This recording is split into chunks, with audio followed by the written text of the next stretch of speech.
The blood-soaked sunset painted the Texas sky crimson as Hannah Winters staggered barefoot across the unforgiving prairie, each step a symphony of pain as rocks and thorns tore at her tender soles.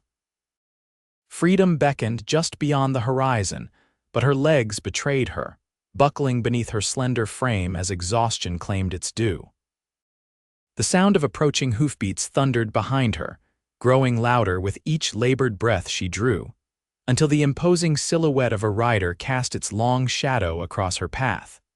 Owen Jackson pulled his stallion to a halt, dust swirling around them as he dismounted in one fluid motion. His weathered face, framed by a week's worth of stubble and crowned by a well-worn Stetson, registered first surprise, then concern as he took in her battered appearance. "Madam," he said, his voice deep but gentle as he approached cautiously, hands visible at his sides. "You'll tear your feet to ribbons running like that with no shoes." Hannah clutched her tattered dress tighter, wild-eyed and trembling. "Please," she whispered, her throat parched from thirst and fear. "I cannot go back there." Owen's gaze traveled from her bloodied feet to the bruises disappearing beneath her collar, understanding dawning in his steel-blue eyes. "You'll run no more today," he said firmly, removing his duster. "Not on those feet, anyway." With unexpected gentleness, the cowboy draped his coat around her shoulders before she could protest. "Whatever you're running from, it won't catch you tonight. I give you my word." Hannah felt the world spinning around her as her knees finally gave way. The last thing she remembered before darkness claimed her was the sensation of strong arms catching her fall and the scent of leather, tobacco, and open prairie. Texas, 1878. The unforgiving summer had stretched on for months, baking the earth until it cracked like an old woman's skin. Owen Jackson had been riding fence line on the northern boundary of his modest ranch when he spotted her a slip of a woman running as though the devil himself snapped at her heels. Hannah awoke to the gentle crackling of a campfire and the aroma of coffee. Night had fallen, the vastness of the Texas sky now a canopy of stars. Panic seized her as she bolted upright, memories flooding back. "Easy now," came that same deep voice from earlier. The cowboy sat across the small fire, his features illuminated by the dancing flames. "You're safe." Hannah winced as pain shot through her feet. Looking down, she discovered they had been cleaned and wrapped in strips of cloth. A canteen and plate of beans sat nearby. "I took the liberty," Owen explained, nodding toward her bandaged feet. "Those needed tending." "Why help me?" Hannah asked, her voice barely above a whisper as she tentatively reached for the canteen. "You don't know me." Owen poked at the fire with a stick, sending sparks skyward. "Don't need to know you to know you're in trouble. Out here, that's reason enough." Hannah drank deeply, the cool water bringing her parched throat back to life. "Thank you, Mr. Jackson. Owen Jackson, own a small spread about 5 miles south." He nodded toward the darkness behind him. "And you'd be Hannah Winters." She hesitated, clutching the canteen like a lifeline. "I was employed at the Blackwater Ranch as a housekeeper." Owen's expression darkened. "Victor Hargrove's place?" Hannah nodded, her eyes dropping to the fire. "Man's got a reputation," Owen said, his jaw tightening. "None of it good." "The rumors don't capture half of it," Hannah whispered, shuddering despite the warm night air. Owen didn't press for details. Instead, he added another log to the fire. "Get some rest, Miss Winters. Come morning, we'll figure what's next." "He'll come looking," Hannah said, fear evident in her voice. "Victor doesn't let anything he considers his property just walk away." Owen's eyes, reflecting the firelight, held a steady resolve that made Hannah's racing heart slow just a fraction. "Let him come," he said simply, checking the revolver at his hip with practiced ease. "But first, you need rest. Those feet won't carry you another mile in their condition." Hannah wanted to argue, to insist they keep moving, but exhaustion pulled at her like quicksand. She lay back down on the bedroll he'd provided, watching the stars wheel overhead through heavy-lidded eyes. "Mr. Jackson," she murmured as sleep began to claim her, "just Owen is fine." "Owen," she repeated, the name feeling strangely comfortable on her lips. "Why did you stop?"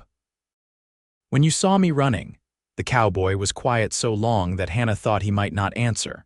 Finally, he spoke, his voice low and thoughtful. Out here, we've all got something we're running from, Miss Winters.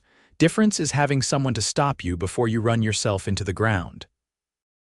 Those words followed Hannah into her dreams, offering a strange comfort that had been absent from her life for far too long. Morning arrived with the gentle nickering of Owen's horse. Hannah woke to find the cowboy already up, tending to his mount while a small pot of coffee percolated over fresh coals. Her body ached from sleeping on the ground, but it was her feet that throbbed most insistently. "Morning," Owen greeted, approaching with a steaming cup. "How are those feet feeling?" Hannah winced as she attempted to stand, quickly abandoning the effort. "About as good as they look, I imagine." Owen crouched beside her, setting the coffee within reach. "May I?" he asked, gesturing toward her bandaged feet. At her nod, he carefully unwrapped the cloth to examine the damage. His expression remained neutral, but Hannah caught the tightening around his eyes. "That bad?" she asked. "You won't be walking far anytime soon," he confirmed, reaching into his saddlebag for a small tin of salve. "This might sting." Hannah bit her lip as he applied the medicine with surprisingly gentle hands for a man who worked cattle. "Are you a doctor as well as a rancher, Mr. Jackson?" A hint of a smile touched his lips. "No, madam. Just spent enough time out here to know how to patch things up." "And I told you, it's Owen." "Owen," she repeated, studying him as he worked. In the clear light of morning, she could see him better, a man perhaps 30 years of age, with sun-weathered skin and laugh lines around his eyes that suggested he smiled more often than he was now. His hair, visible as he removed his hat to wipe his brow, was the color of dark walnut with threads of copper where the sun had lightened it. "We need to get you proper care," he said, finishing with the bandages. "And somewhere safer than open country. Your ranch." Hannah asked, unable to keep the wariness from her voice. Her experiences with men had left her with little reason to trust, no matter how kind the initial gestures. Owen shook his head. "Too obvious. First place Hargrove would look." He stood, gathering their meager camp.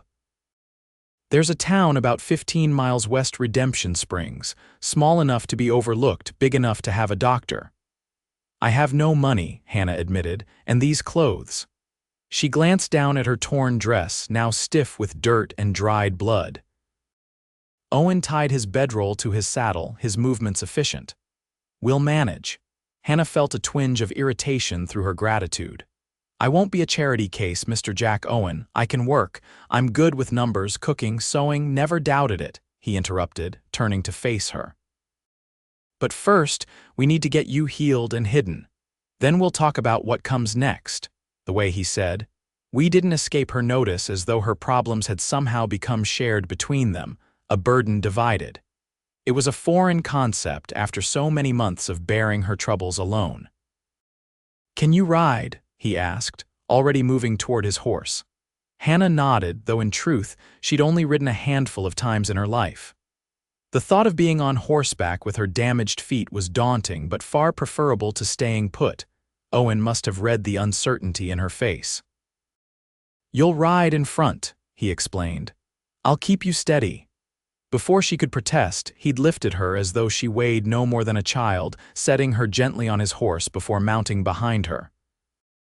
The solid warmth of him at her back was startling, not unwelcome, but unfamiliar after so long without gentle human contact. "Comfortable?" he asked, his breath stirring the hair near her ear. "As much as possible," she replied, trying to ignore how aware she was of his arms reaching around her to take the reins. They set off at an easy pace, the rhythm of the horse's gait lulling despite the occasional jolt of pain when her feet bumped against the stirrups. The vast Texas landscape stretched before them, painted in shades of gold and amber by the morning sun. "May I ask what brought you to Hargrove's ranch?" Owen inquired after they'd ridden in silence for nearly an hour.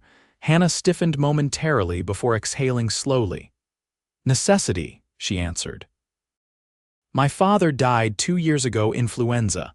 Left debts I couldn't pay. Mr. Hargrove offered employment, seemed respectable enough at first. And then, and then I learned the position entailed more than keeping house. Her voice turned bitter. He believed purchasing my debt gave him ownership of more than my labor. Owen's arms tightened imperceptibly around her. No man owns another, not anymore. Tell that to Victor Hargrove, Hannah said quietly. He's not a man accustomed to being denied. Neither am I, Owen replied, a steely edge to his voice that sent a strange flutter through Hannah's chest. They rode on, the sun climbing higher, bringing with it the full heat of the Texas day. Owen shared his canteen freely and occasionally pointed out landmarks or wildlife to distract her from the discomfort of their journey. That ridge there, he said, nodding toward a distant line of hills. Local legend says there's Spanish gold buried somewhere along it. Been driving treasure hunters mad for 50 years. Hannah found herself smiling despite everything. Have you searched for it? Me? No, got enough trouble finding water in drought years without chasing ghosts and fairy tales. You don't believe in fairy tales? Hannah asked, surprising herself with the question. Owen was quiet a moment, as if genuinely considering the question. I believe a man makes his own fortune through hard work and honor, he finally said. But I've seen enough in my time to know there's mystery in this world too. Just not the kind that ends with pots of gold. Then what kind? Hannah found herself genuinely curious about this quiet, thoughtful man whose actions spoke more eloquently than his sparse words. The kind where people surprise you, he said, for better or worse. By midday, the heat had become oppressive. Owen guided his horse toward a stand of cottonwood trees beside a shallow creek, the promise of shade and water too tempting to pass by. We'll rest here a while, he announced, dismounting before carefully helping Hannah down. Her legs buckled as her bandaged feet touched the ground, and Owen caught her against him. For a moment they stood too close, her hands gripping his shirt, his arms supporting her waist. Hannah pulled away first, flustered by the intimacy of the contact. Thank you, she murmured, allowing him to help her to a seat beneath the largest tree. While Owen tended to his horse, Hannah unwrapped her feet to examine them. The cuts were angry and red, but the salve had helped prevent infection. She rewrapped them carefully, determined not to be more of a burden than necessary. Your father, Owen said as he returned, offering her jerky from his saddlebag. What did he do? He was a schoolteacher, Hannah replied, accepting the tough strip of meat gratefully. In St. Louis. We came west after my mother passed, hoping the drier air might help his lungs. Educated family then, Owen observed. Explains why you talk like you swallowed a dictionary. Hannah couldn't help but laugh, a rusty sound she barely recognized as her own. Do I? I hadn't noticed. It's not a criticism, he assured her, settling beside her with a respectful distance between them. Just different from most folks out here. And what about you? Hannah asked. Were you born to this life? Owen shook his head. Born in Boston to a shipping merchant. Came west after the war needed space and sky after 4 years of smoke and blood. You fought for the Union, Hannah guessed. Yes, madam, though out here it matters less which side you fought for than how you conduct yourself after. He pulled his hat lower against the sun. Most men I know just want to put those years behind them. Hannah studied his profile, wondering what horrors those eyes had witnessed before finding peace in this wild country. Is that why you helped me? Because you couldn't help others during the war? Owen turned to her, surprise evident in his expression. That's a mighty personal question from someone I just met. Forgive me, Hannah said quickly. I didn't mean to pry. No, it's just... He seemed to search for words, a man unaccustomed to examining his own motivations. Maybe there's some truth in that, or maybe it's simpler. You needed help. I could give it. The honesty of his response touched something in Hannah that had grown hard and defensive during her time at Hargrove's ranch. This man operated by a code as clear and straightforward as the horizon line, a morality untainted by the compromises that had darkened her own recent past. We should move on, Owen said, after they'd rested about an hour. Still have a fair distance to cover, and I'd prefer to reach Redemption Springs before nightfall." The remainder of their journey passed more comfortably as they settled into conversation that flowed with increasing ease. Owen told her about his small ranch, the struggle to build something from nothing in this unforgiving land. Hannah shared stories of her father's schoolhouse and the books that had been her companions throughout childhood. Neither mentioned Hargrove again, though his presence lingered like a shadow at the edges of their exchanges. Hannah found herself studying the terrain behind them, expecting at any moment to see riders on their trail. The sun was beginning its descent when they crested a small rise, and Owen pointed ahead. "Redemption Springs," he announced. The town appeared modest but orderly, 24 buildings arranged along a main street, with scattered homesteads visible on the outskirts. A church steeple rose above the other structures, and even from this distance, Hannah could see people moving about their business. "It's not much," Owen acknowledged, "but they've got a decent doctor and folks mind their own affairs." "Will they ask questions?" Hannah worried her lower lip between her teeth. "Some might, but Doc Miller won't. He's seen enough in his years to know when not to pry." Owen guided his horse down the slope toward the town. "There's a widow, Olivia Chen, who runs a boarding house. She's discreet and fair." "How do you know these people?" Hannah asked. "I thought your ranch was closer to Blackwater territory." "It is," Owen confirmed, "but I do business here sometimes, prefer the company to the larger towns where Hargrove holds sway." As they approached the outskirts of Redemption Springs, Owen stopped his horse and turned to her. "Once we're in town, people will talk. Can't be helped. Best if we have a simple story ready." Hannah nodded, understanding the necessity. "What do you suggest?" "You're my cousin, come from back east after losing your husband. Had an accident on the journey, fell from the stagecoach when the horses spooked." He paused. "That explains the injuries without inviting too many questions." "Your cousin," Hannah repeated. "Hannah Jackson." "If that sits well with you." It didn't, but not for the reasons Owen might assume. Playing his cousin meant maintaining a proper distance, reinforcing boundaries that Hannah was surprised to find herself reluctant to establish. The realization unsettled her. She'd known this man less than a day, had sworn off male company after her experiences with Hargrove, and yet, "It's sensible," she agreed, pushing aside the confusing tangle of her feelings. "Thank you for thinking it through." They entered town at a sedate pace, drawing curious glances from the few people on the street. Owen tipped his hat politely but didn't stop until they reached a small whitewashed building with a hand-painted sign identifying it as Dr. A. Miller, physician. "Wait here," Owen instructed after helping her down to sit on the doctor's porch bench. He tied his horse to the hitching post and disappeared inside. Left alone for the first time since her rescue, Hannah's thoughts turned to her uncertain future. If she recovered, where would she go? What would she do? Hargrove's influence stretched throughout 3 counties, and she had no money, no connections beyond this taciturn cowboy who had appointed himself her protector. The door opened, interrupting her spiraling thoughts. Owen emerged with an elderly man whose white beard and spectacles gave him the appearance of a biblical patriarch. "Miss Jackson," the doctor greeted her, eyes kind behind wire-rimmed glasses. "Your cousin tells me you've had quite the ordeal. Let's get you inside and have a look at those feet."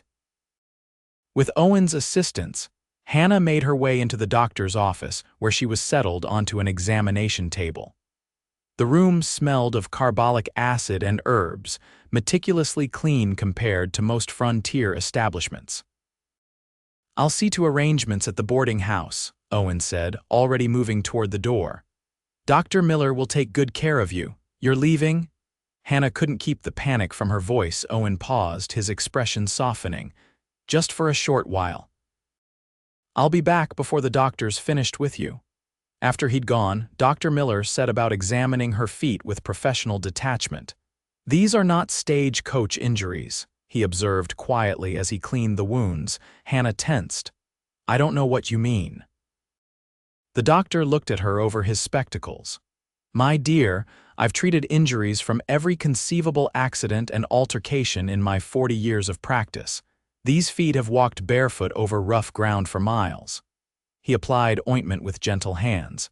"But your secret is safe with me.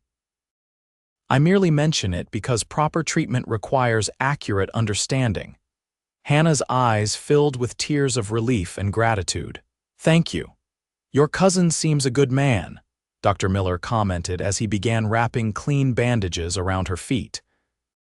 "He is," Hannah agreed, the words feeling true despite her brief acquaintance with Owen, "though he's not actually my cousin." The doctor's hands never faltered in their work, as I suspected. "However, that too shall remain between us." He secured the bandages and stood. "You'll need to stay off these feet as much as possible for at least a week. Keep them clean and dry, change the bandages daily." "A week," Hannah exclaimed. "I can't impose on his hospitality for so long." "Would you prefer to risk infection and amputation?" Dr. Miller asked mildly. "Because that's the alternative if you don't allow proper healing." Before Hannah could respond, the door opened and Owen returned, accompanied by a petite Asian woman dressed in a simple but well-made blue dress. Her black hair streaked with distinguished silver and pulled into a neat bun. "Miss Winters, this is Mrs. Chen," Owen introduced them. "She's agreed to rent you a room at her boarding house." "Please, call me Olivia," the woman said, her accent slight but musical. "Any friend of Owen's is welcome under my roof." Hannah found herself warming to the woman immediately. "Thank you for your kindness, especially on such short notice." "Owen explained your situation, the stagecoach accident," Olivia clarified with a significant look that told Hannah she didn't believe the story for a moment. "I've prepared the back room on the ground floor so you won't have to manage stairs." Dr. Miller provided final instructions and a small bottle of laudanum for the pain before Owen and Olivia helped Hannah to a waiting wagon. The short journey to the boarding house passed in awkward silence, with Hannah acutely aware that her presence had complicated these people's lives. The boarding house proved to be a two-story structure at the quieter end of town, surrounded by a well-tended garden. Inside, the furnishings were modest but clean, with unexpected touches of elegance in the form of embroidered cushions and painted screens. "My late husband was a railroad worker," Olivia explained as she noticed Hannah admiring a particularly beautiful folding screen. "He brought me here from San Francisco 30 years ago. Some of my things came with me." Hannah's room was small but comfortable, with a window overlooking a kitchen garden and a washstand already prepared with fresh water. "I'll bring you dinner shortly," Olivia said, excusing herself with the intuitive understanding that Hannah and Owen might need a moment alone. When the door closed behind their hostess, an awkward silence fell. Hannah sat on the edge of the bed, suddenly intensely aware of how filthy and disheveled she must appear after her ordeal. "Mrs. Chen left some clean clothes," Owen said, indicating a folded stack on a chair. "Said they belonged to her daughter who moved to California last year." "You've been very kind," Hannah said, the inadequacy of the words frustrating her. "I don't know how to thank you properly." Owen shifted uncomfortably, hat in hand. "No need for thanks. Anyone would have done the same." "No," Hannah contradicted him firmly. "They wouldn't have. Most would have ridden past or worse." She met his eyes directly. "You saved my life, Owen Jackson. That's a debt I can't repay, but I won't forget it." A flush crept up from beneath his collar. "You should rest. Doctor's orders. Will you?" Hannah hesitated. "Will you be staying in town tonight?" "Got a room at the saloon," he confirmed. "Thought I'd stick close, make sure you're settling in all right." Relief washed over her. Despite the safety of the boarding house and Olivia's kindness, the thought of Owen riding away filled her with dread she couldn't entirely rationalize. "I'll come by in the morning," he promised. "See how you're faring." After he left, Hannah used the washbasin to clean away as much trail dust as possible, before changing into the borrowed clothes, a simple brown skirt and cream-colored blouse that fit reasonably well. The simple act of washing and changing made her feel more human, more herself than she had in months. Olivia returned with a tray laden with more food than Hannah could possibly eat: savory stew, fresh bread, and even a slice of apple pie. "You need to build your strength," the older woman insisted when Hannah protested the abundance. "Besides, it gives me pleasure to cook for someone who appreciates it. Most of my boarders are single men with no palate to speak of." As Hannah ate, Olivia bustled about the room, turning down the bed and adjusting the lamp. "Owen didn't tell me much," she said casually, "but I understand trouble when I see it walking through my door." Hannah set down her spoon. "Mrs. Chen, Olivia, please." "Olivia, I don't wish to bring danger to your home." The older woman snorted delicately. "My dear, I've lived on this frontier for 3 decades. Danger is as common as dust storms." She sat on the edge of the bed. "Whatever you're running from or whoever, this town has a way of closing ranks around its own." "But I'm not one of your own," Hannah pointed out. "I'm a stranger." "You're under my roof and Owen Jackson's protection," Olivia replied with simple finality. "That makes you one of us until proven otherwise." After Olivia left, Hannah lay awake despite her exhaustion, mind racing with the day's events. Just 24 hours ago, she'd been planning her escape from Hargrove's ranch, stealing away in the pre-dawn darkness with nothing but the clothes on her back. Now she found herself in a clean bed, her belly full, her feet tended, and strangers extending kindness without expectation of return. It seemed too fortunate to be true, and experience had taught Hannah that fortune rarely favored her for long. As she drifted towards sleep, her last conscious thought was of Owen, his steady presence, his quiet strength, and the bewildering trust he inspired in her wary heart. The following week passed in a blur of healing and gradual adjustment to her new surroundings. True to his word, Owen visited each morning, often bringing small gifts: a book borrowed from the schoolteacher, wildflowers gathered on his ride into town, or candy from the general store. His thoughtfulness touched Hannah deeply, though she noticed he always maintained a proper distance, never staying longer than propriety allowed. By the 4th day, Hannah could hobble around her room, and by the 6th, she ventured to the boarding house's small parlor where she began helping Olivia with mending and other seated tasks to earn her keep. "You have a fine hand with a needle," Olivia observed as Hannah repaired a tear in one of the tablecloths. "My mother taught me," Hannah replied, tying off a nearly invisible stitch. "She believed a woman should be self-sufficient in all practical matters." "A wise woman," Olivia nodded approvingly. "Too many girls these days are taught only to be decorative." Their conversation was interrupted by Owen's arrival. Hannah couldn't help the smile that spread across her face at the sight of him, freshly shaved today, his dark hair still damp from a recent bath. "Ladies," he greeted them, hat in hand. "Hope I'm not interrupting." "Not at all," Olivia assured him, rising with a knowing glance between them. "I just remembered some business in the kitchen." When she had gone, Owen took the chair opposite Hannah, his expression more serious than usual. "How are the feet today?" "Much improved," Hannah assured him, extending one foot in its borrowed slipper as evidence. "Doctor Miller says I'm healing remarkably well." "Good, that's good." Owen twisted his hat in his hands, a nervous gesture she'd never seen from him before. "Hannah, there's something you should know." Her stomach clenched with apprehension. "What is it?" "Hargrove's men were in town yesterday, asking questions. They didn't come to the boarding house, but they were at the saloon, showing your description to anyone who would listen." Hannah's hands trembled so violently she had to set aside her sewing. "Did anyone?" "No," Owen assured her quickly. "Nobody talked, but it confirms what we already knew: he's looking for you and he won't stop easily." "I should leave," Hannah said, mind already racing ahead to plan her departure. "I've put you all at risk long enough." "And go where?" Owen challenged. "With what money, what protection?" "I managed before you found me," Hannah reminded him, though they both knew how that attempt at escape had ended. "Barely," Owen retorted, leaning forward intently. "Hannah, listen to me. Running isn't the answer, not this time."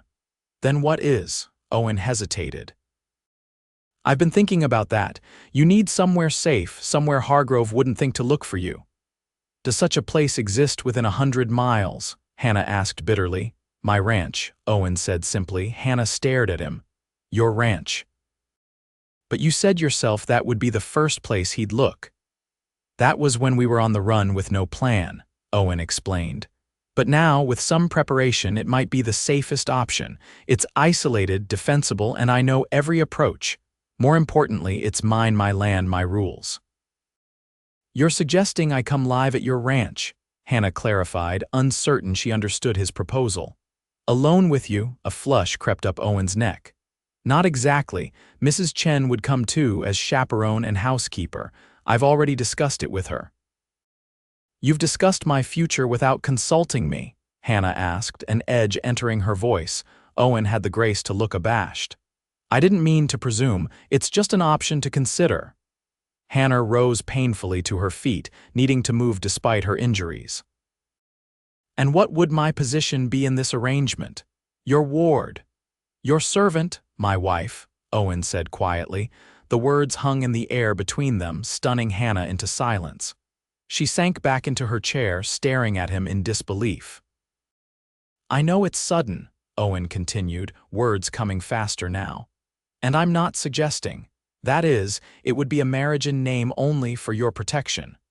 Hargrove couldn't touch a married woman without creating a blood feud, not even with his influence. You would marry me a woman you've known for barely a week simply to protect me from another man. Hannah's voice wavered between incredulity and something dangerously close to hope. Owen met her gaze steadily. I would, though I won't pretend my motivations are entirely selfless, meaning I've come to care for you, Hannah, more than I expected, more than is probably wise.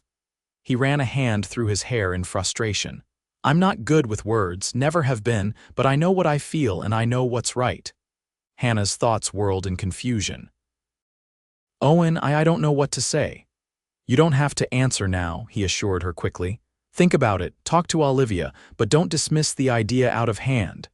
And if I refuse, if I choose another path, then I'll help you with that too, he promised without hesitation. Whatever you decide, you're not alone anymore. After Owen left, Hannah remained in the parlor, his proposal echoing in her mind.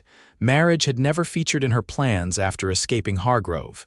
Indeed, the thought of binding herself to another man had seemed abhorrent after her experiences. Yet Owen was nothing like Hargrove or the other men she'd encountered at the ranch. His quiet integrity, his respect for her boundaries, his willingness to risk himself for her safety, all spoke to a character so fundamentally decent it almost defied belief. Olivia found her still sitting there as afternoon shadows lengthened across the floor. He told you his plan then, the older woman observed, taking the seat Owen had vacated. He did, Hannah confirmed. And you agreed to this scheme? I did. Olivia folded her hands in her lap. Owen Jackson is one of the few genuinely good men I've known in my lifetime. When he asked if I would consider accompanying you to his ranch as chaperone and housekeeper, I saw no reason to refuse. But a marriage of convenience, Hannah persisted. Surely you see how irregular that is. Olivia laughed softly. My dear, I left China as a young woman to marry a man I'd never met, based on nothing but a letter and a promise. Convenience marriages are more common than you might think, especially on the frontier.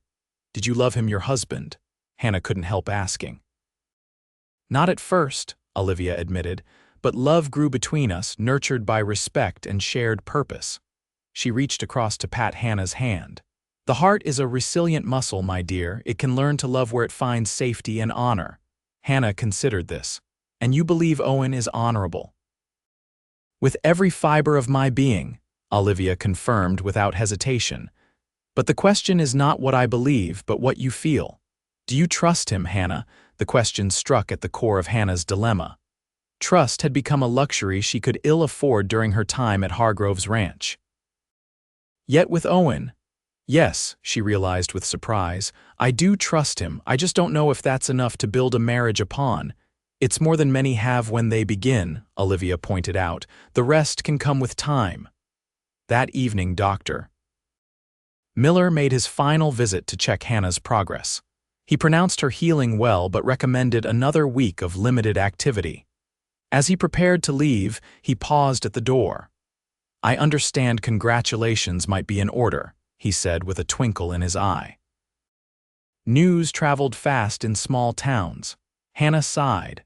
"Nothing's been decided, doctor, of course. He adjusted his spectacles. "But should you choose to accept Owen's proposal, I'd consider it a privilege to witness the ceremony. You approve then?" Hannah found herself genuinely curious about the doctor's opinion. "My dear young woman, I've been the physician in this town for longer than you've been alive.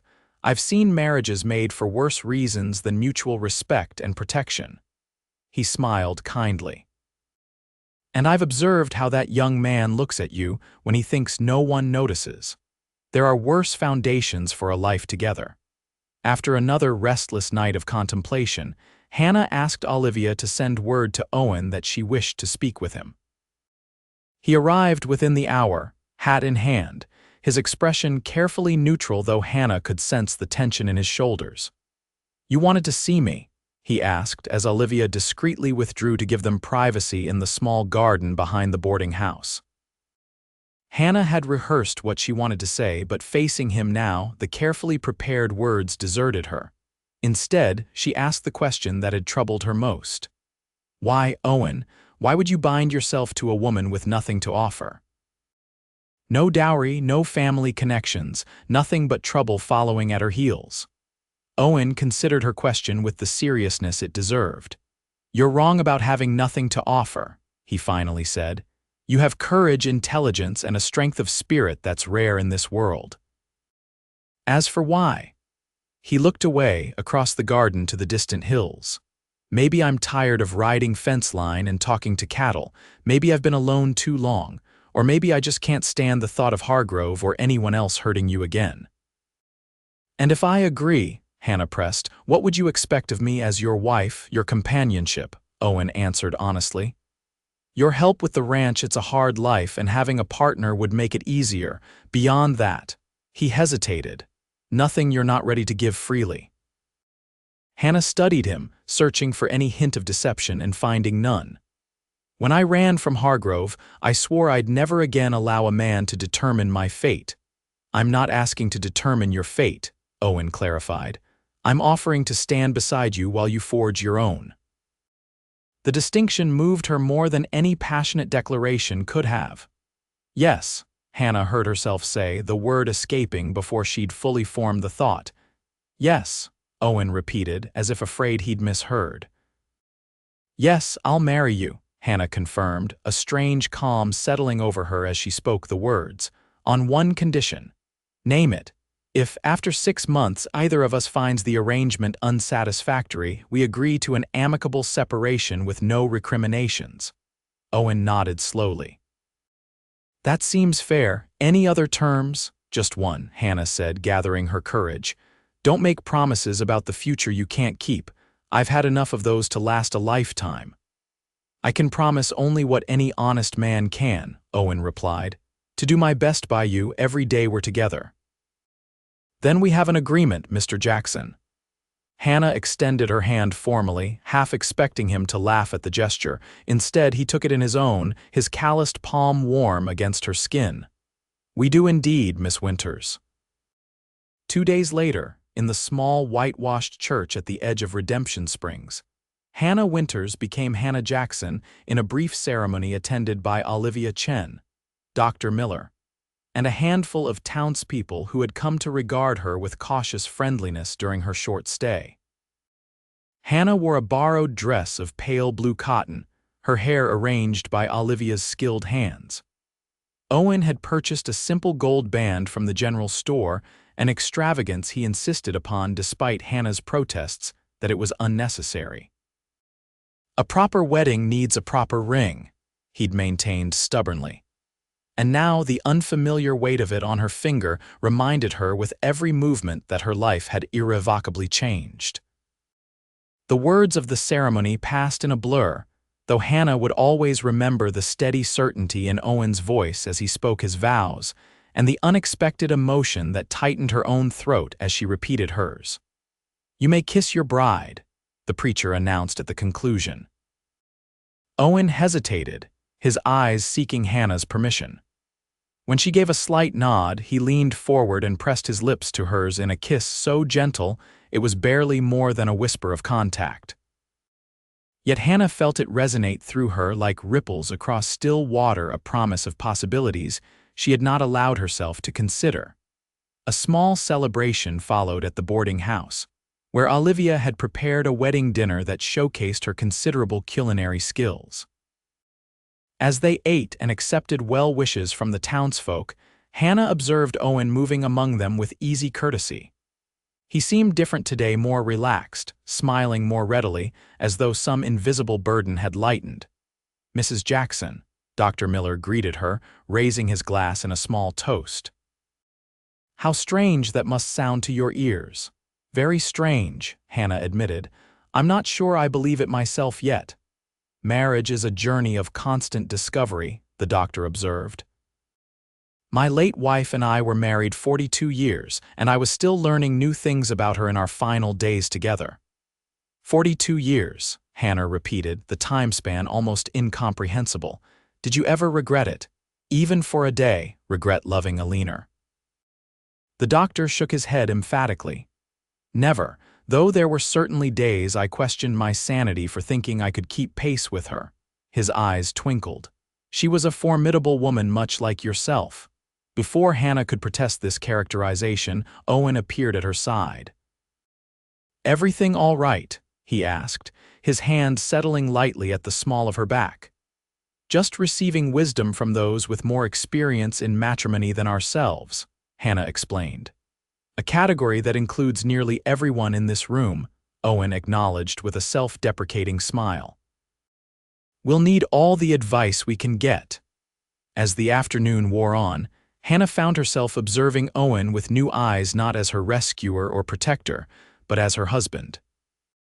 The word still felt foreign in her mind, yet there was something undeniably right about the way he moved in relation to her, attentive without hovering, present without imposing. They planned to depart for Owen's ranch the following morning, traveling in a wagon he'd purchased specifically for the journey. Olivia would accompany them as planned, having arranged for her assistant to manage the boarding house in her absence. That night, in the privacy of the room that had been Hannah's since her arrival in Redemption Springs, husband and wife faced each other with new awkwardness. "I'll sleep in the chair," Owen said immediately, gesturing to the wooden rocker by the window. "Don't be ridiculous," Hannah protested. "You're too tall for that chair, you'll be crippled by morning." "The floor then," he suggested, already removing his coat. "Owen." Hannah took a steadying breath. "The bed is large enough for both of us if we're careful. I trust you to be a gentleman." He studied her face, searching for any sign of reluctance. "Are you certain I gave my word this would be a marriage in name only until you decided otherwise?" "And I'm holding you to that," Hannah assured him. "But there's no reason for either of us to be uncomfortable when practical accommodation is possible." In the end, they lay side by side atop the quilts, a respectful space between them, both still partially dressed against the cooling night air. Despite the strangeness of the situation, Hannah found Owen's steady breathing beside her oddly comforting. "Owen," she whispered into the darkness, unsure if he was still awake. Thank you for everything." His hand found hers in the darkness, giving it a gentle squeeze before releasing it. "Sleep well, Hannah Jackson." The name, her new name, followed her into dreams filled with open skies and possibilities she'd never dared to imagine. The journey to Owen's ranch took 2 days, following less traveled routes to avoid potential encounters with Hargrove's men. Hannah watched the landscape change subtly around them, rolling hills giving way to more rugged terrain, scattered oak and mesquite trees dotting the grasslands. Olivia proved to be an excellent traveling companion, sharing stories of her early years in Texas that often left Hannah and Owen laughing despite the discomfort of the rough wagon ride. By mid-afternoon of the second day, Owen pointed ahead to a distant line of trees. "Home," he said simply. As they drew closer, Hannah began to make out details: a modest but well-maintained house of rough-hewn timber, a barn and corral, a small vegetable garden protected by a stone wall, all nestled in a shallow valley with a creek running along one edge. It wasn't grand by any measure, but there was a solidity to it, a sense of purpose and care that spoke of Owen's character. "It's lovely," Hannah said sincerely, and was rewarded with a smile that transformed Owen's face, erasing the perpetual wariness she'd grown accustomed to seeing there. "Built most of it myself," he told her with quiet pride. "Started with just the cabin, added on as I could afford it." "How much land do you have?" Hannah asked, trying to gauge the extent of the property. 600 acres, Owen replied. "Not large by Texas standards, but enough for my needs. Good water, decent grazing." As they approached, a lean figure emerged from the barn, a man of indeterminate age with weathered native features, who stood watching their arrival with calm interest. "That's Joseph," Owen explained. "Half Apache, half Mexican. Best ranch hand in 3 counties when he wants to be, which isn't as often as I'd like." Joseph approached as they pulled up to the house, his expression neutral as he assessed the 2 women. "Didn't expect you back so soon," he said to Owen. "Or with company?" "Joseph, this is my wife Hannah and our friend Mrs. Chen," Owen introduced them, the words still sounding strange to Hannah's ears. "Hannah, Olivia, this is Joseph 2 Rivers." Joseph's eyebrows rose slightly at the word wife, but he offered a respectful nod to both women. "Madam, Mrs. Chen." "Joseph's been looking after things while I was away," Owen explained as he helped Hannah down from the wagon. "He lives in the small cabin beyond the creek." "Everything's in order," Joseph reported. "Had some coyotes after the chickens, but they won't be back." "Appreciate it," Owen said. "Why don't you help me unload while the ladies get acquainted with the house?" As the men moved to the back of the wagon, Olivia linked her arm through Hannah's. "Shall we explore our new home?" The house proved larger than it appeared from the outside, with a main room that served as kitchen and living area, 2 bedrooms, and a small study lined with bookshelves that surprised Hannah with their contents: volumes of history, philosophy, and literature she wouldn't have expected from a frontier rancher. "He's a man of hidden depths, your husband," Olivia observed as Hannah ran her fingers along the leather-bound spines. "So it seems," Hannah murmured, pulling out a well-worn copy of Emerson's essays. Inside the cover, in careful penmanship, was written, "To Owen, may these words guide you through dark times. With love, Father. Christmas 1863. The personal inscription made Hannah feel suddenly intrusive, and she quickly replaced the book as footsteps announced Owen's arrival with their luggage. "It's not much," he said, misreading her expression as disappointment, "but it's solid and weather-tight." "It's wonderful," Hannah corrected him sincerely. "I was just admiring your library. You didn't mention you were a reader." A flush crept up Owen's neck. "My father's influence. He believed education shouldn't stop when schooling ends." "A wise man," Olivia approved. "Now, if you'll show me to the kitchen, I should like to assess our supplies and prepare something for dinner. You must both be famished after our journey." As Olivia busied herself with domestic arrangements, Owen showed Hannah the rest of the property: the barn with its 4 horses and milk cow, the chicken coop, the smokehouse, and the small forge where he did basic blacksmithing repairs. "It's entirely self-sufficient," Hannah observed. "You could live here without setting foot in town for months." "That's the idea," Owen confirmed. "Out here, you have to be prepared for isolation, especially when winter storms hit." As they walked back toward the house, Hannah noticed Joseph watching them from a distance, his expression unreadable. "Your friend seems wary of me," she commented. Owen followed her gaze. "Joseph's wary of everyone at first. He's had reasons to be cautious of white folks most of his life." He hesitated. "There's something else you should know about him." "What's that?" "He's had run-ins with Hargrove before, bad ones. If Hargrove's men come looking for you here, Joseph would be a formidable ally." The reminder of the danger still pursuing her sobered Hannah's mood. For a brief time, exploring the ranch with Owen, she'd allowed herself to forget the circumstances that had brought them together. "I'm sorry," she said quietly, "for bringing this trouble to your door." Owen stopped, turning to face her directly. "Hannah, listen to me. You have nothing to apologize for. Hargrove is the wrongdoer here, not you. But your life was peaceful before my life was solitary before," Owen corrected her. "There's a difference." The conviction in his voice silenced her protests.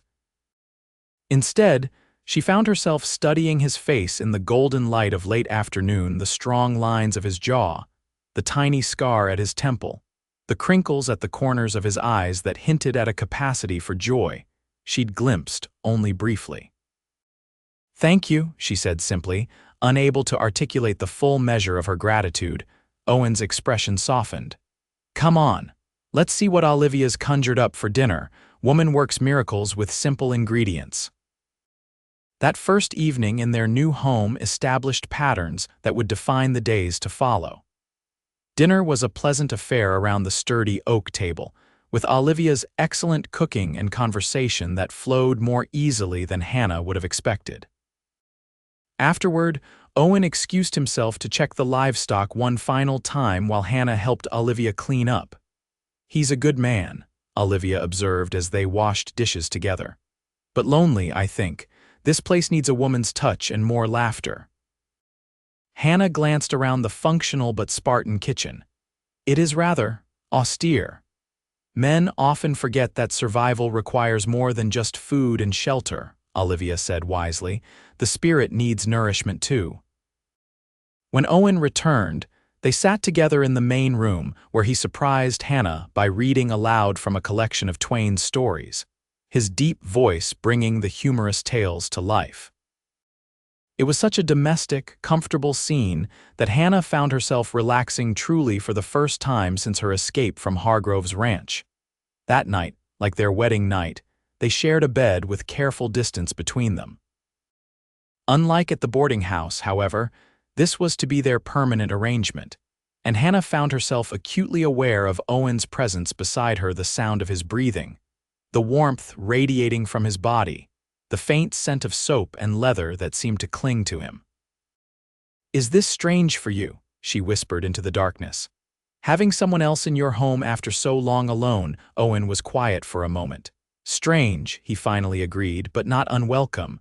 And if Hargrove never comes, if months pass and we remain undisturbed, what then?" She felt rather than saw him turn toward her. "Then we build a life, day by day, and see where it leads us." The simplicity of his answer comforted her, and Hannah drifted to sleep with the unfamiliar but pleasant sensation of not being alone. The following weeks established a rhythm to their life together. Owen rose before dawn each day to tend to the livestock, often accompanied by Joseph, who appeared and disappeared with mysterious regularity. Hannah helped Olivia with household tasks while her feet completed their healing, then gradually began taking on more responsibilities around the ranch. To her surprise, Hannah discovered she enjoyed the physical labor gathering eggs, tending the vegetable garden, learning to milk the cow under Olivia's patient instruction. There was satisfaction in tangible work that yielded immediate results, so different from the thankless drudgery she'd endured at Hargrove's ranch. Owen, she observed, worked with tireless efficiency from sunup to sundown, yet always found time to ask about her day, to share meals with her and Olivia, and to read aloud in the evenings, a practice Hannah came to cherish. Sometimes, when she brought him lunch in the fields or helped him with simple tasks in the barn, they would talk easily of books they'd read, places they'd seen, or childhood memories that revealed more of each other's history. Bit by bit, Hannah pieced together Owen's past, his privileged Boston upbringing, his father's shipping business that had afforded him an excellent education, his enlistment in the Union Army against his family's wishes, and the horrors he'd witnessed at Antietam and Gettysburg that had forever changed him. "After the war," he explained one evening as they sat on the porch watching the sunset, "I couldn't go back to Boston. Couldn't bear the confinement of city life or the meaningless social obligations, needed space and silence to make sense of what I'd seen. And did you make sense of it? Hannah asked softly. Owen considered the question with characteristic thoughtfulness. Not entirely. But I found purpose again in building something with my own hands, in nurturing life instead of taking it.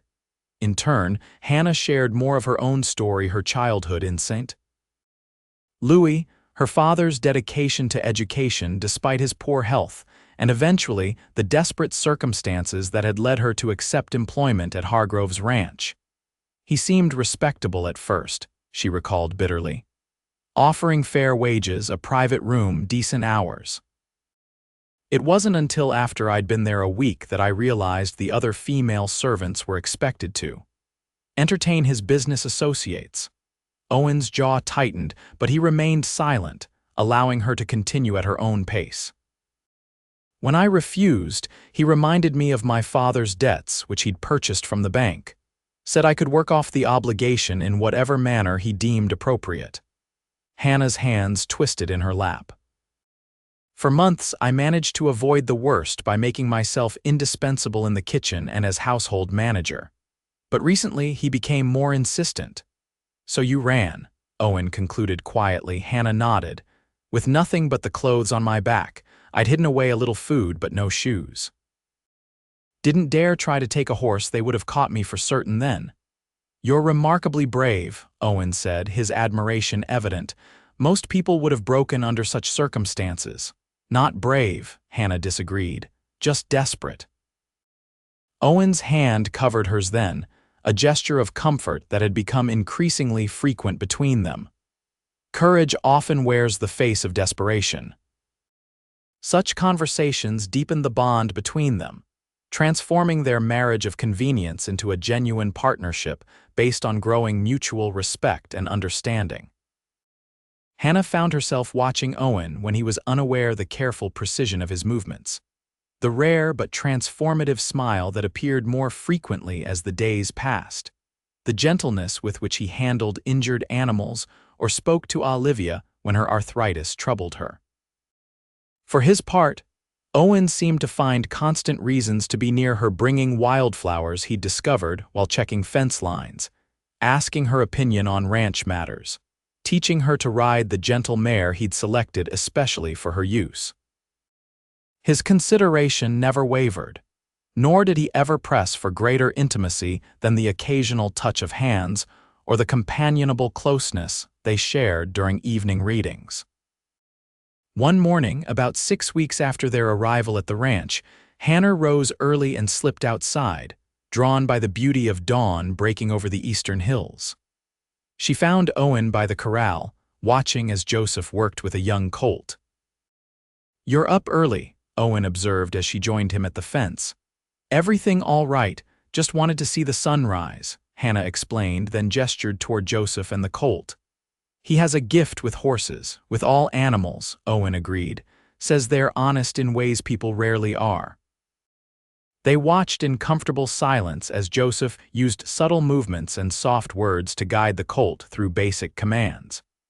There was something mesmerizing in the man's patience, the complete absence of force or frustration even when the young horse resisted. "Owen," Hannah said after a while, "do you ever regret our arrangement?"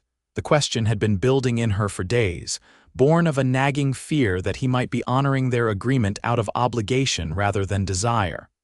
Owen turned to face her fully, his expression serious. "Not for a single moment," he said with quiet certainty. "Do you?" Hannah shook her head. "No, but I worry sometimes that you might feel constrained by the terms we set." "Constrained," Owen repeated, clearly puzzled. "A marriage in name only," Hannah clarified, heat rising to her cheeks. "I wonder if you regret making that promise." Understanding dawned in Owen's eyes, followed by something warmer that made Hannah's pulse quicken. "Hannah," he said softly, "I made that promise to give you time and space to heal, to know your own mind without pressure." "I didn't expect to," he broke off, seemingly searching for words. "To what?" Hannah prompted, her heart hammering against her ribs. "To care for you as much as I do," Owen admitted.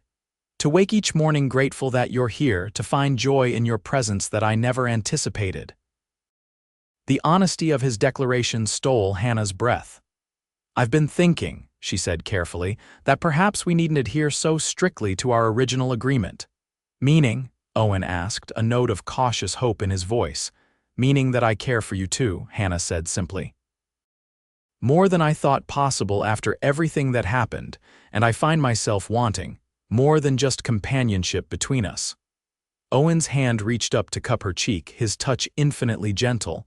"Are you certain?" "There's no rush, Hannah, we have time." "I'm certain," she whispered, leaning into his touch.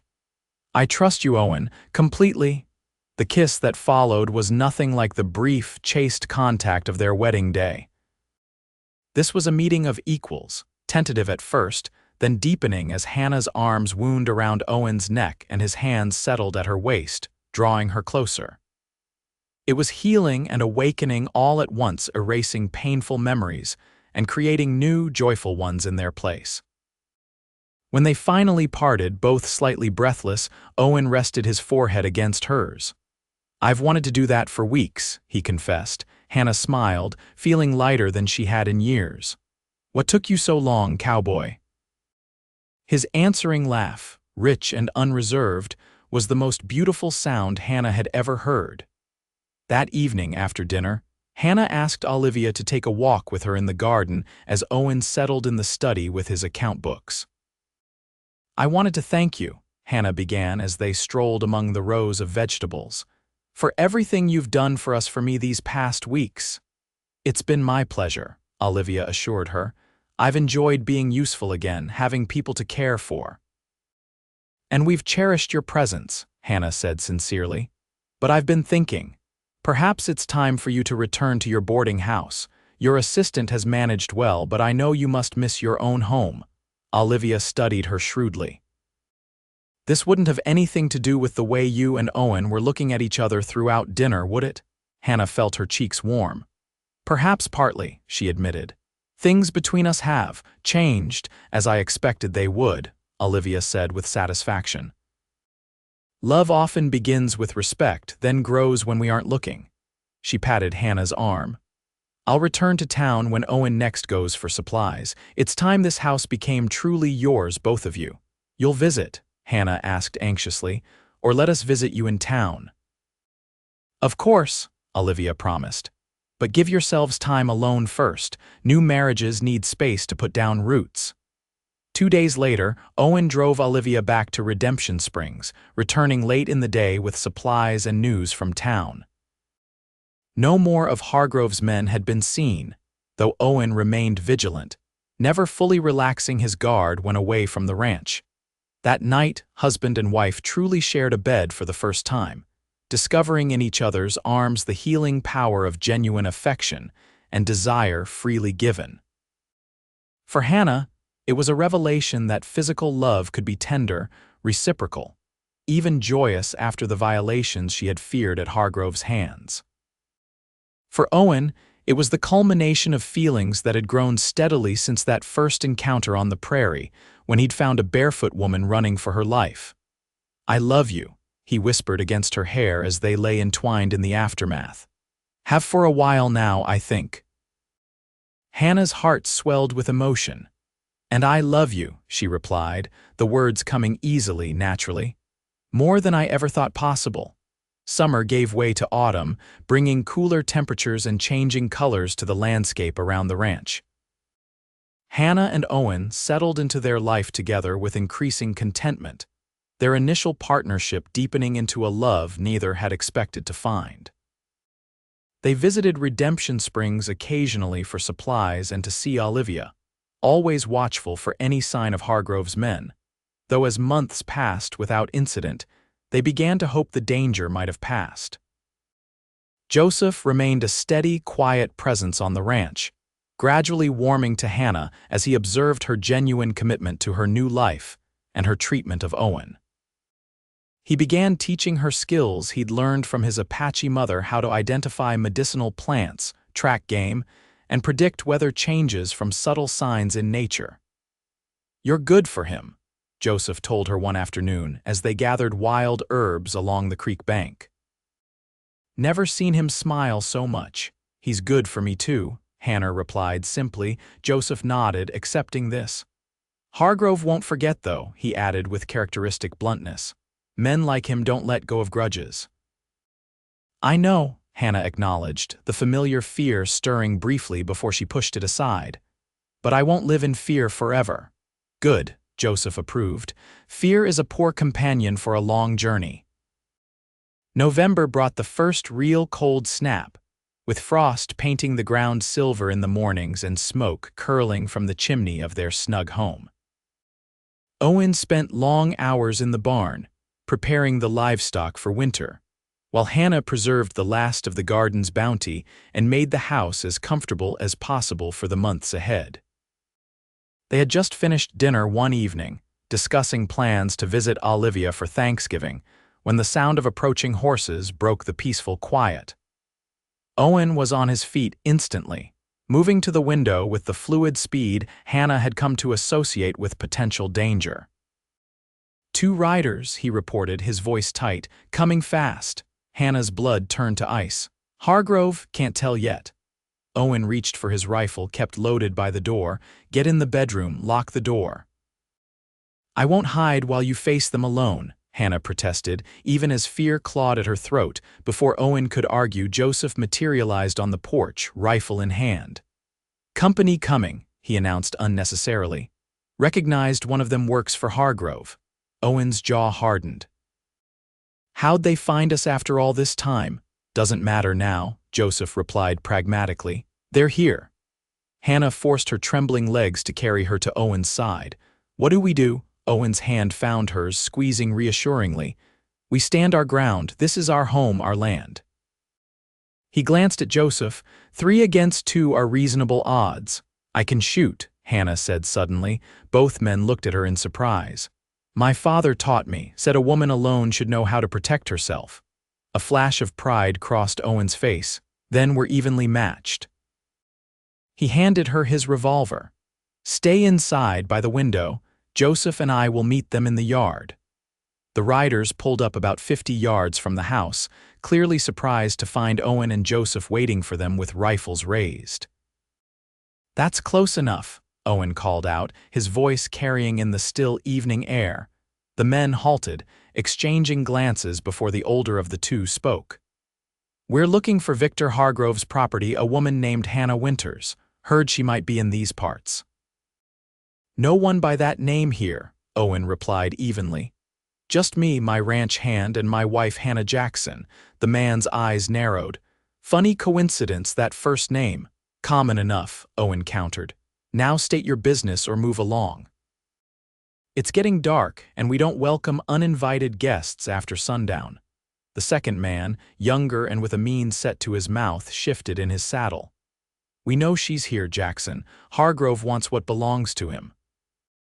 Hannah, watching from the window, saw Owen's shoulders tighten, though his voice remained steady. Nothing here belongs to Hargrove. This is Jackson land, and everyone on it is under my protection. You willing to die for a runaway servant? The older man asked incredulously. She's not a servant, Owen corrected him. She's my wife. And yes, I'm willing to die protecting her, though I doubt it'll come to that. He gestured subtly toward Joseph, who had silently moved to a flanking position. 2 of you, 2 of us with rifles already aimed. Poor odds for delivering a message. The men conferred briefly, clearly reconsidering their options. Hannah held her breath, the revolver heavy in her hand as she sighted along the barrel, ready if either man made a threatening move toward Owen. Finally, the older man spoke again. Hargrove won't be pleased. Hargrove's pleasure is not my concern, Owen replied coolly. Tell him Hannah Winters no longer exists. Tell him Hannah Jackson is a married woman living on her husband's property, beyond his reach legally and practically. He won't accept that, the younger man warned. He'll come himself next time. He's welcome to try, Owen said with deadly calm, but he should know I fought at Antietam. Killed more men in one day than I can count. I won't hesitate to defend what's mine. The invocation of the bloody battle seemed to give the men pause. Even in Texas, the reputation of Union veterans from that particular engagement carried weight. "We'll deliver your message," the older man finally said. "But this isn't over." "It is for tonight," Owen replied. "Now ride out, nice and slow." The men turned their horses, casting dark glances over their shoulders as they retreated down the road. Owen and Joseph maintained their positions until the riders were well out of sight, then retreated to the house where Hannah met them at the door, the revolver still clutched in her trembling hand. "They're gone?" she asked anxiously. "For now," Owen confirmed, taking the gun gently from her grasp. "You all right?" Hannah nodded, though her heart still raced. "I was ready to shoot if necessary." "I believe it," Owen said, a ghost of a smile touching his lips despite the seriousness of the situation. "You're quite something, Hannah Jackson." Joseph, checking the perimeter of the house with characteristic thoroughness, rejoined them. "They'll be back," he predicted matter-of-factly. "With more men next time." "I know," Owen agreed grimly. "We should prepare." The next few days were tense, filled with preparations for a confrontation they hoped wouldn't come. Owen reinforced doors and window shutters, moved the most valuable livestock to a hidden pasture Joseph knew of, and ensured their supply of ammunition was adequate for a potential siege. "Perhaps we should leave," Hannah suggested as they lay awake one night listening to every sound in the darkness. "Find somewhere Hargrove can't reach us." Owen's arm tightened around her. "This is our home. I won't be driven from it by a man like him. But is it worth risking our lives?" Hannah pressed. "We could go further west, start over, and spend the rest of our days looking over our shoulders." Owen shook his head. "No, this ends here one way or another." A week passed without incident, then another. November yielded to December, bringing the first light snow and a cautious resumption of normal routines. They remained vigilant. Owen never worked the far pastures alone, and Hannah kept the revolver close at hand even during household tasks, but gradually, the immediate fear receded. "Perhaps they won't return," Hannah dared to hope one evening as they sat by the fire, Owen reading aloud from Dickens in preparation for Christmas. "Perhaps Hargrove decided I wasn't worth the trouble." Owen set the book aside. "Maybe," he allowed, though his tone suggested skepticism. "Or maybe he's biding his time, waiting until we relax our guard." "What a cheerful thought," Hannah teased, attempting to lighten the mood. "Remind me to have you tell the children bedtime stories someday." The casual mention of future children hung in the air between them, neither having broached the subject directly before. Owen's expression softened as he reached for her hand.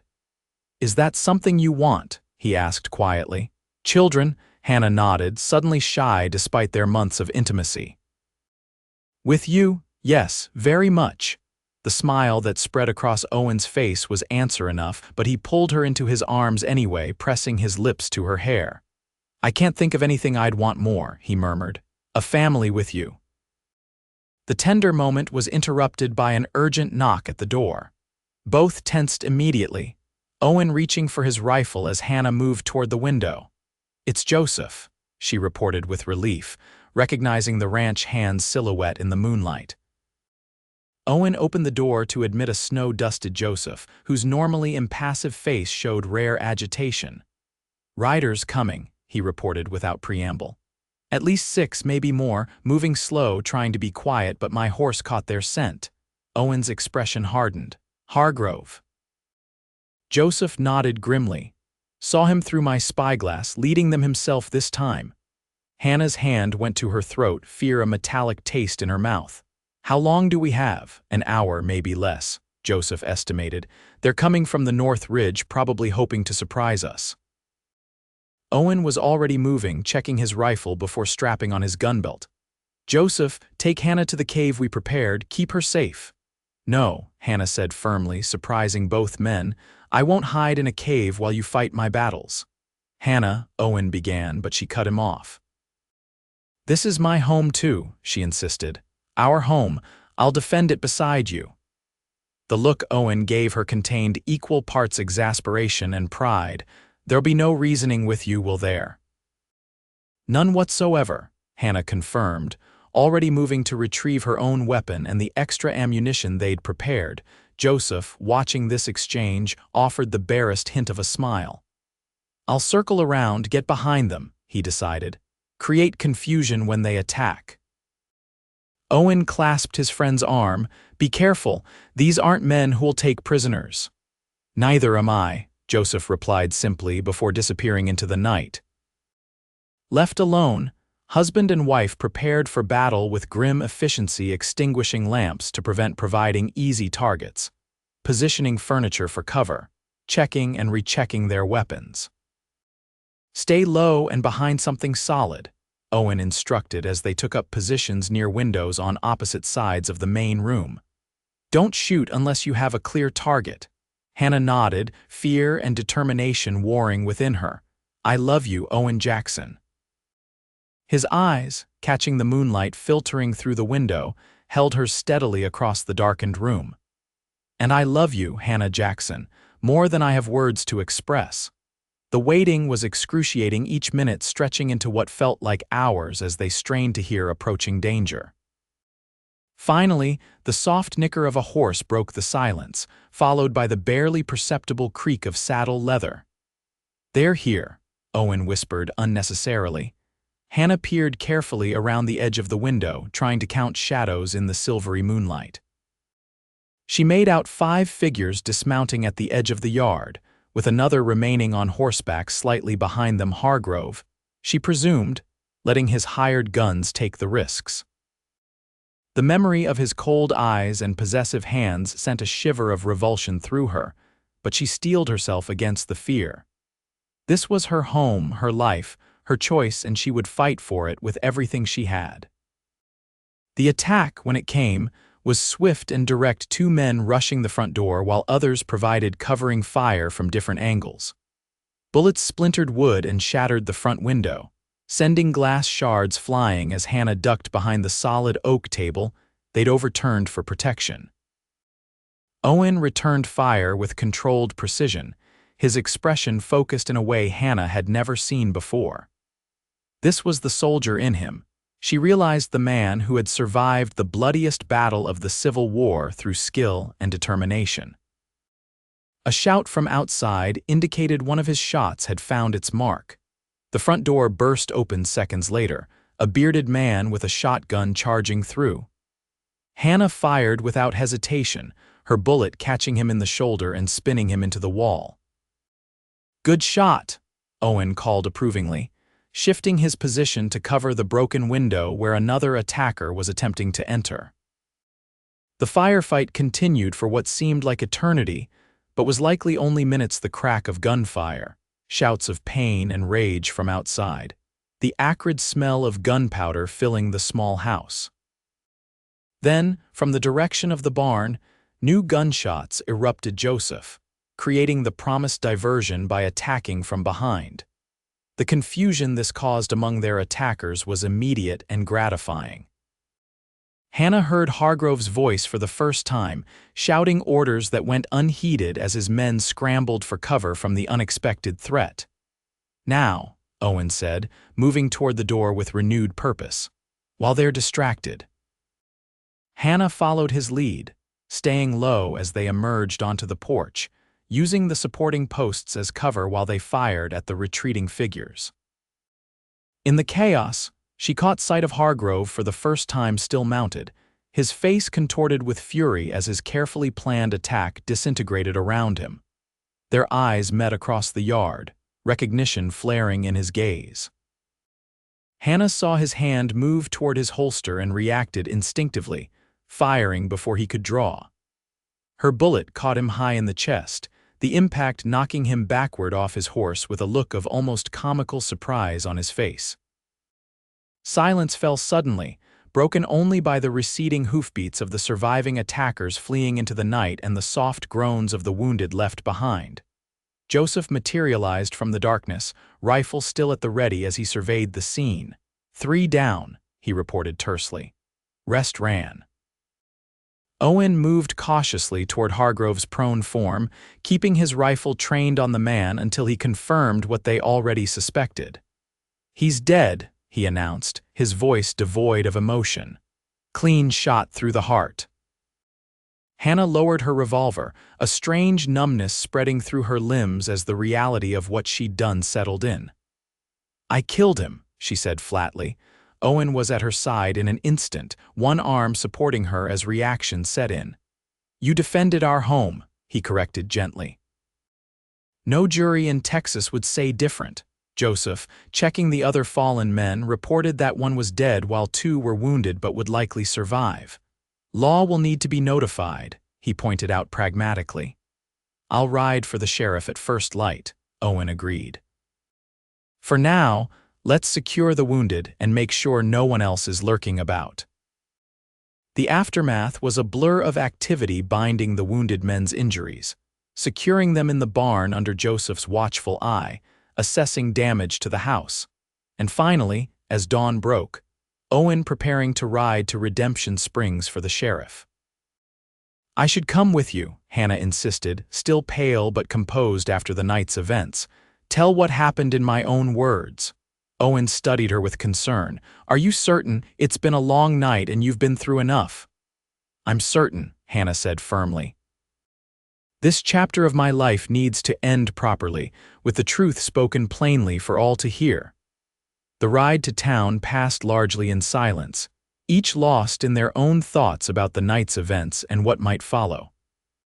Sheriff Matthews received their report with professional gravity, gathering a deputy and doctor before returning with them to the ranch to collect the wounded men and the bodies. "Self-defense, plain and simple," was his assessment after hearing their account and examining the scene. "Hargrove's reputation works in your favor too. Not the first time his methods have crossed legal lines." The following days brought a flurry of official statements and visits from the county judge, but as the sheriff predicted, no charges were filed.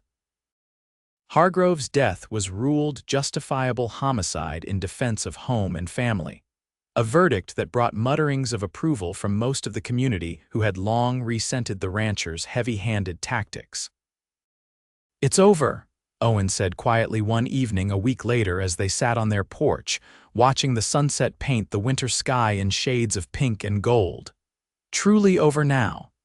Hannah leaned against his shoulder, his arm a comforting weight around her. "I still see his face sometimes when I close my eyes," she admitted. "Not in fear, but regret that it came to bloodshed." "That's because you're a good person," Owen told her, pressing a kiss to her temple, "better than he deserved. What happens now?" Hannah asked, the question encompassing more than just the immediate aftermath of Hargrove's death.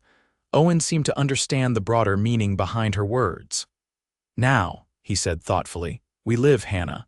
We build the life we want day by day. We work this land, maybe expand it someday. We raise children who'll never know fear as part of their daily existence." He turned to face her fully. "We love each other through whatever comes next."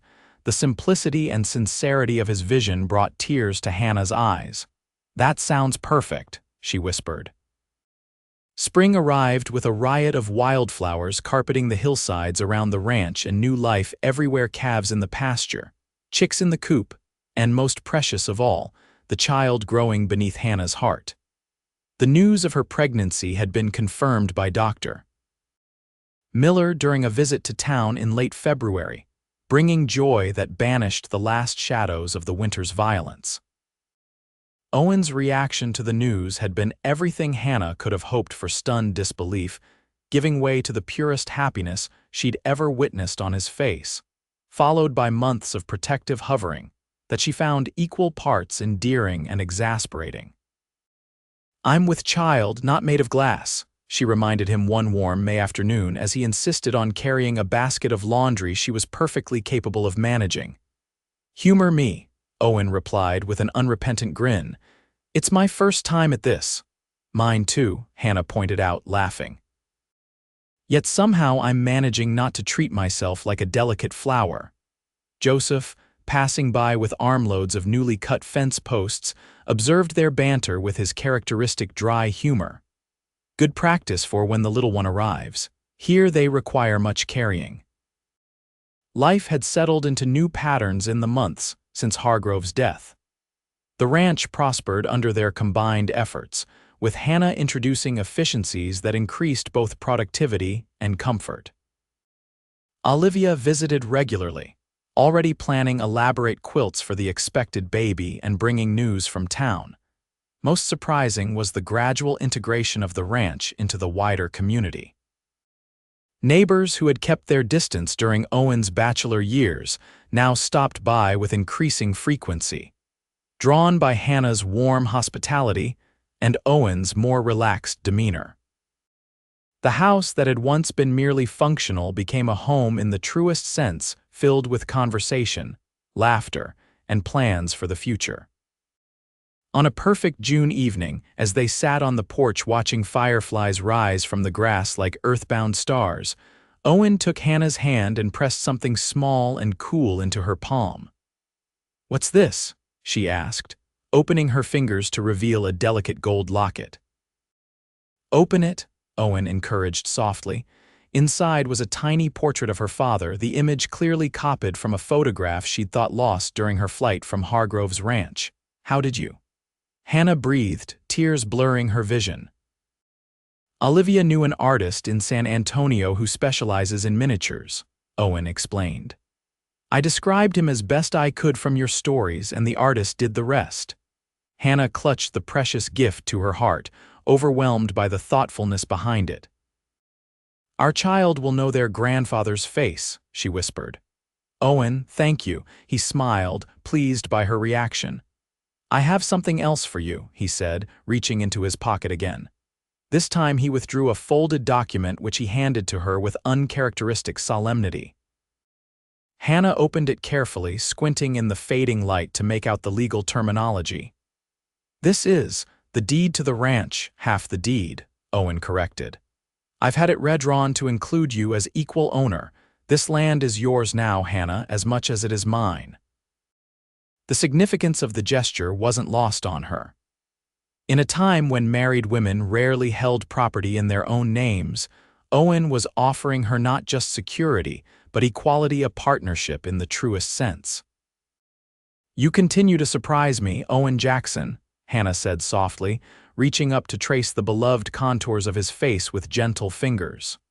"Good," he replied, turning his head to press a kiss against her palm. "I plan to keep doing that for the next 50 years or so." As darkness settled fully around them and the first stars appeared overhead, Hannah felt the baby move within her, a flutter of new life born of love that had flourished in the most unexpected circumstances. From barefoot flight across the prairie to this moment of perfect contentment, her journey had been one of both hardship and blessing. "You know," she mused, leaning against Owen's solid warmth, "when you found me that day and said I'd run no more, I thought my freedom was ending. And now?" Owen asked, his hand coming to rest protectively over the swell of her stomach. Hannah smiled, covering his hand with her own as their child kicked enthusiastically against their joined palms. "Now I understand that true freedom isn't about running away," she said thoughtfully. "It's about finding somewhere someone worth staying for." Owen's arms tightened around her, his lips finding hers in a kiss that held both tenderness and passion, a promise renewed with each passing day of their life together.